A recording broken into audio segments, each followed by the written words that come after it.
লগে তেওঁলোকৰ সংস্থাপনৰো ঠাই দিব লাগিছিল তেওঁলোকক তিনিচুকীয়া ডিষ্ট্ৰিক্টতে হওক বা ডিব্ৰুগড় ডিষ্ট্ৰিক্টত য'তেই হওক এটা ঠাই উলিয়াই পেলাই তেওঁলোকক দিব লাগিছিল গতিকে সেইটো দিয়া হোৱা নাই আৰু তেওঁলোকৰ অমানৱীয়ভাৱে আজি ইয়াত যিটো পৰিৱেশত তেওঁলোকে আছে অতি সোনকালে তেওঁলোকে বেমাৰ আজাৰহে হ'ব এতিয়া গতিকে মই খুব দুখ পাইছোঁ আৰু এই বিষয়ে মই চৰকাৰৰ লগত আলোচনা কৰিম মানে এইটো আপোনালোকে চাওক যে এতিয়া আমাৰ ট্ৰাইবেল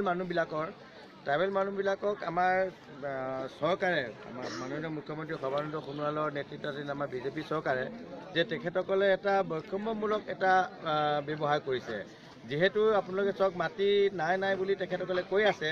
যে অন্য হাতেদি আমাৰ যিটো অসমৰ বাহিৰৰ যিবিলাক ব্যৱসায়ী আছে নন আছামিজ যিবিলাক ব্যৱসায় আছে তেখেতসকলক যে ৰামদেৱকে আদি কৰি হাজাৰ বিঘা তেখেতসকলক ব্যৱহাৰ কৰিবৰ কাৰণে ব্যক্তিগত বেনিফিটৰ কাৰণে মাটি তেখেতসকলক দিব পাৰে কিন্তু যিসকল আমাৰ খিলঞ্জীয়া মানুহ ভূমিপুত্ৰ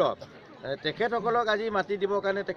তেখেতসকলৰ হাতত কোনো ব্যৱস্থা নাই এইটো বৰ পৰিতাপৰ বিষয় আৰু এটা কথা আপোনালোকে চাব যে সৰ্বানন্দ সোণোৱাল আমাৰ যিখিনি ৰাইজ ইয়াত আছে এই ৰাইজক আমি এই ৰাইজৰ পৰিচয়টো আচল আমাৰ অসমৰ জনসাধাৰণে জনাটো উচিত যে এই দদিয়া লাইকা যিকেইখিনি ৰাইজ ইয়াত 2000টা পৰিয়ালৰ ৰাইজ ইয়াত আছে 7খন গাঁও এই 7খন গাঁও অসমৰ মাননীয় মুখ্যমন্ত্ৰীৰ নিজৰ জন্মভূমি মানে চাবুৱা সমষ্টিৰ অধীনৰ বিন্ধাগতা পঞ্চায়তত আৰু চাবুৱা সমষ্টিৰ অধীনৰ বিন্ধাগতা পঞ্চায়তত তেওঁ সৰ্বানন্দ সোণোৱালৰ নিজৰ ঘৰ আছে অসমৰ মাননীয় মুখ্যমন্ত্ৰী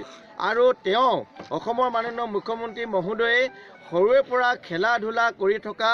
ৰাইজ এইখিনি তাতেই খেলা ধূলা কৰি থকা এই 7খন গাঁৱতে ডাঙৰ দীঘল হৈ আজি অসমৰ মুখ্যমন্ত্ৰী হৈছেগৈ গতিকে তেওঁ নিৰ্বাচনৰ প্ৰাক মুহূৰ্তত প্ৰতিশ্ৰুতি দিছিলে ৰাইজক যে যদি অসমৰ মুখ্যমন্ত্ৰী হিচাপে সৰ্বানন্দ সোণোৱাল ডাঙৰীয়া যেতিয়া তেওঁ আসনত বহিব বা বিজেপি চৰকাৰ যেতিয়া শাসনলৈ আহিব তেওঁৰ প্ৰথম কাম হ'ব যে দদিয়া লাইকা এই 2000টা পৰিয়ালক পুনৰ সংস্থাপন দিম কিন্তু আজি এটা পৰিতাপৰ বিষয় হৈছে যে তেওঁ আজি 5 বছৰ তেওঁ কাৰ্যকাল শেষ হৈছে 5 বছৰ কাৰ্যকাল শেষ অৱস্থা আৰু দুমাহ বাকী আছে এই দুমাহৰ ভিতৰত তেওঁ আমাৰ এই দুখীয়া ৰাইজসকলৰ পুনৰ সংস্থাপন দিয়াৰ কোনো ব্যৱস্থা নল'লে সেইটোতো পুনৰ সংস্থাপনটোতো দূৰৰে কথা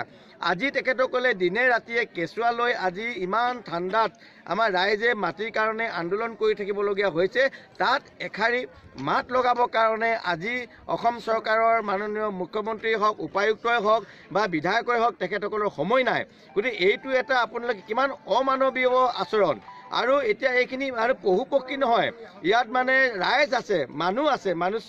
আছে য'ত ইয়াত গভৰ্ণমেণ্টৰ ফালৰ পৰা মানুহখিনি বিকল্প ইয়াত তেখেতসকলে কোনো তেনেকুৱা ধৰণৰ অপ্ৰীতিকৰ ঘটনা ঘটোৱা নাই নহয় তেখেতসকলে গণতান্ত্ৰিকভাৱে আন্দোলন কৰি তেখেতসকলৰ প্ৰাপ্যটো তেখেতসকলে বিচাৰিছে তেখেতসকলৰ অধিকাৰ আছে নিজৰ প্ৰাপ্য বাপেকৰ ওচৰত বিচৰাটো সকলো পুত্ৰৰে অধিকাৰ আছে গতিকে দদিয়া লাইকাবাসী ৰাইজৰো এইটো এটা জন্মস্বত্ব অধিকাৰ যে তেখেতসকলে ভূমি বিচৰা অধিকাৰটো তেখেতসকলৰ এইটো এটা জন্মস্বত্ব অধিকাৰ গতিকে ভূমি তেখেতসকলে বিচাৰিব পাৰে আৰু এতিয়া ৰাইজে ইয়াত আছে এই ৰাইজক তেখেতসকলে চৰকাৰৰ ফালৰ পৰা কোনো ব্যৱস্থা লোৱা নাই আজি তেখেতসকলক লেট্ৰিনৰ ব্যৱস্থা কৰি দিব লাগিছিলে মেডিকেলৰ ব্যৱস্থা খোৱা বোৱাৰ ব্যৱস্থা বিকল্প মাটি তেখেতসকলে দিব নোৱাৰালৈকে যিহেতু দদিয়া লাইকাত মানে তেখেতসকলৰ ঘৰ বাৰী ব্ৰহ্মপুত্ৰ গৰাখত উটি গৈছে ব্ৰহ্মপুত্ৰৰ প্ৰবাল সোঁতত ব্ৰহ্মপুত্ৰৰ বুকুত বিলীন হৈ গৈছে গতিকে এতিয়া ইয়াত সংস্থাপন মানে তেখেতসকলে আহি কেনে শিবিৰ পাতি থাকিব লগা হৈছে আমাৰ মিচিং ছাত্ৰ সন্থা আমাৰ কিছুমান দল সংগঠনে আজি এইখিনি ব্যৱস্থা কৰিছে কিন্তু চৰকাৰে আজি ইয়াত জিলা উপায়ুক্ত আছে প্ৰশাসন আছে প্ৰশাসনে তেখেতসকলক এমুঠি চাউল দিয়া নাই তেখেতসকলে খাইছেনে নাই খোৱা এইটো সুধি চোৱা নাই এইটোতো এটা ডাঙৰ অপৰাধ এইটো এটা আমাৰ যিটো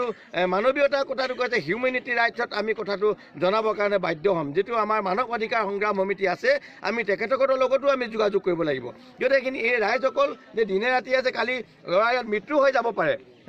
মানে ইমান সৰু ল'ৰা ছোৱালী বেমাৰৰ ঠাণ্ডাত মানে ইয়াত যদি মৃত্যু হৈ যায় তাৰ কাৰণে জগৰীয়া হ'ব অসম চৰকাৰ তাৰ কাৰণে জগৰীয়া হ'ব জিলা উপায়ুক্ত মহোদয় গতিকে জিলাখনৰ উপায়ুক্তৰ সন্মুখতে এইখিনি ৰাইজ আছে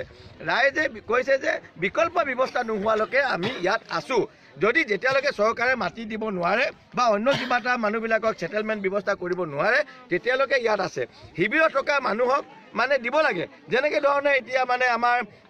অবৈধ যিবিলাক আমাৰ বাংলাদেশী আছে চিনাক্তকৰণ নোহোৱালৈকে শিবিৰত ৰাখে তেখেতসকলক খোৱা বোৱা সকলো ব্যৱস্থা কৰি দিছে বাংলাদেশী সকলো কৰি গৈছে অসমৰ ভূমিপুত্ৰসকল আজি ইয়াত শিবিৰত আছে কিয় তেখেতসকলে আজি এমুঠি চাউল এষাৰি মাত লগাবৰ কাৰণে অহা নাই গতিকে আমি ভাবিছোঁ যে আপোনালোকৰ মিডিয়াৰ জৰিয়তে আমি মানৱ অধিকাৰ সংগ্ৰাম সমিতি হিউমেন ৰাইটছক এই কথাটো আমি অৱগত কৰিব লাগে যদি ইয়াত যদি কাৰোবাৰ যদি অঘটন ঘটে কাৰোবাৰ যদি মৃত্যু হয় কিবা হয় তেতিয়াহ'লে তাৰ কাৰণে জগৰীয়া অসমৰ মাননীয় মুখ্যমন্ত্ৰী সৰ্বানন্দ সোণোৱাল তিনিচুকীয়া জিলা প্ৰশাসন তাৰ কাৰণে সম্পূৰ্ণ জগৰীয়া হ'ব আমি কিন্তু মই ডিব্ৰুগড় জিলা ট্ৰাইবেল অংকৰ সভাপতি মই এজন ট্ৰাইবেল ল'ৰা এইখন গাঁৱত ডাঙৰ দীঘল হৈছোঁ আমি কিন্তু তাৰ কাৰণে আমি শান্তিৰে বহি নাথাকিম আমি কিন্তু তীব্ৰতাভাৱে আমি গণতান্ত্ৰিক আন্দোলন গঢ়ি তুলিম আৰু কিবা আছে